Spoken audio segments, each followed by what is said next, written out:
What's going on, everybody? Mike McIntyre here, back from All Things Sports, bringing you another brand new boot review video. This one has been, well, it's just been a long time since my last boot review, but I just want to say, don't worry, I'm still doing them. I've just found another area that I'm super passionate about with the cycling videos, but I'm still interested in doing both. So today we're going to review the Puma Ultra Ultimate. These belong to a friend of mine, and I'm super pumped that I get to bring you this video today. So let's get into this brand new review.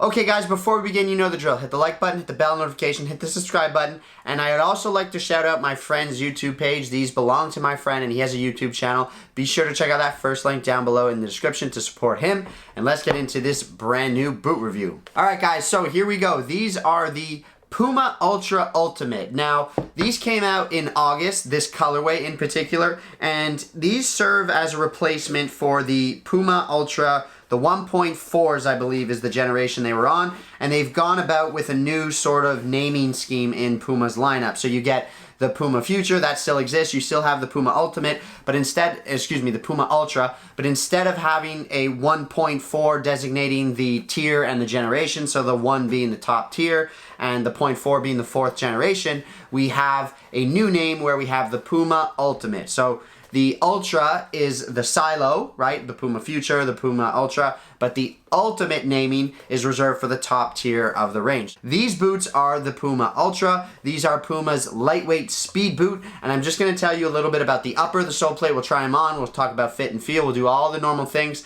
and we'll tell you a little bit about this new boot from Puma. Now, again, this one was released back in August, but they're a very, very cool release. There are a few new features with this boot right here, mainly the upper. I'd like to discuss the upper material, go over the sole plate, and then later we'll try them on. So there's a few new things that we're going to discuss here. Now, the Puma Ultra, again, is their lightweight speed boot model. I always liked it because it fit my wide foot quite well compared to something like a Mercurial Vapor or even recent versions of the Adidas X. I found this boot to just fit my foot really quite well. It's a super lightweight, very thin upper. It's made of a knitted material, but they're calling it the Ultra Weave. So it's a knitted, woven, textile upper material. And you can see that they've done a pretty good job here of making it super thin, super soft, and relatively flexible. There are a little bit of creases here and there as I push on the upper, but that is quite common for a knitted, textiled upper material like this. When you try and get something super, super thin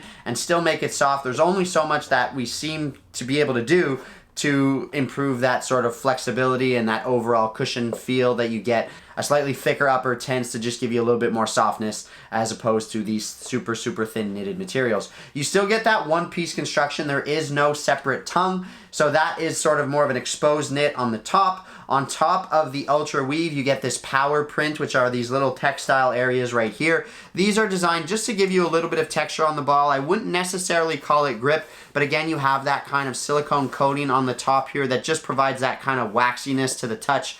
So overall, you get something that is very functional for a speed boot. Not totally new necessarily, I guess new to this upper, but the idea behind it is relatively common in the speed boot market. You get this woven, knitted, sort of textile material with a protective layer on top, adding a little bit of texture to increase the feel on the ball, but still trying to keep the upper as thin as we possibly can. Again, exposed knitted material where a traditional tongue would be. And then in the heel, they're calling this the power tape. So I like the shape of the heel. You've got these foam pods on the inside to give your heel a little bit of lockdown. And then they've reinforced the heel with this power tape technology here. Again, it's just a little bit of extra material. They're using a wrap around the heel to provide you a little bit more lockdown. I like the shape of the heel overall. We'll see how that fits when we actually try them on. But I do like the way the thing looks.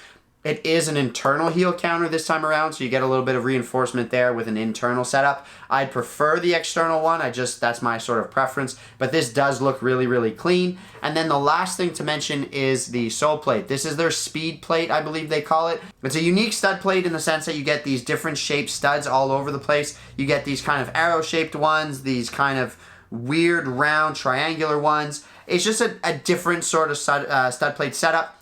I still think they're going to rotate fairly fine, and actually, compared to past Pumas, they're not as long or as aggressive as they used to be. I found that Puma studs were always 1/8 of an inch longer, just a little bit longer than Nike or Adidas. Just visually, I think it looks better. I think they'll be a little bit more forgiving, still allowing you to pivot and rotate in the turf, but allowing plenty of traction and grip and all that stuff as well. So that is pretty much it for the upper material and the tech specs. This particular colorway, again, it came out in August of 2022. I really like it. It's flashy, it's out there, it's bright, but I do like the combination that you get with this highlighter yellow, the blue accent color, and these little black stripes along the Puma sort of logo here on the outside of the boot, and you get a cool little graphic on the instep right there with the Puma Ultra. So let's head on over to the turf. We'll try these things on to talk about fit and feel. Alright guys, so slipping the Puma Ultra Ultimate on feet for the first time. It is, as I expected, a relatively wide-fitting speed boot as far as speed boots go. So for me, I really like that. It does feel quite comfortable overall. And again, if you have a slightly wider foot and you're very, very set on a speed boot, this is probably one that you should just consider. Try it on if you can, because I think you'll like the way the thing fits overall. I like the opening. I really do like the way the heel fits. I mentioned that at the desk. And it's just a very, very well put together speed boot at a very reasonable asking price, given that they're a fraction less than what Adidas would charge for their top tier boots, or even what Nike would charge for their top tier boots. So I think my favorite part is the way it fits around my heel. I really do like the way that fits. As terms of length goes, I would strongly suggest going true to size. These are my friend's boots, so they're a little bit too big for me, but I still figured that I'd give them a shot. And based on trying these off on the first time here, I definitely think that you'd be able to get your true to size and they would fit you absolutely fine. There is no noticeable stud pressure from right out of the box. They do feel quite good underfoot. And again, just another solid speed boot offering from Puma, something that I think a lot of people would really, really like. The upper feels really soft, really flexible from right out of the box. Probably not quite as good, but very, very similar to the Speed Flow that we got a couple years ago from Adidas. That was a very, very impressive upper material for something that was so thin and so light and really promoted that one-to-one feel. This one is very, very similar, and I'm just a big fan of the overall shape of the boot. Feels soft, comfortable, flexible, and very, very solid release from Puma. So that is my review and on-foot look at the Puma Ultra Ultimate. Let's head over to the desk to wrap the video up. So there you have it, guys. There's my review of the Puma Ultra Ultimate. Another solid release from Puma. Super, super good looking boot here. Some new colors are available as of right now, but again, it's something that I think you should strongly consider if you're interested in a speed boot. It's very, very good. Light, thin, comfortable, offering a slightly different fit than some of the other speed boots on the market. And again, I'm just a big fan of Puma. I think they release really quality boots. That's my review of the Puma Ultra Ultimate. Really, really good looking boot. Let me know what you guys think down below in the comment section. Mike McIntyre, All Things Sports. I'm signing off for now. I'll catch you guys in the next video. Till then, take care. Peace.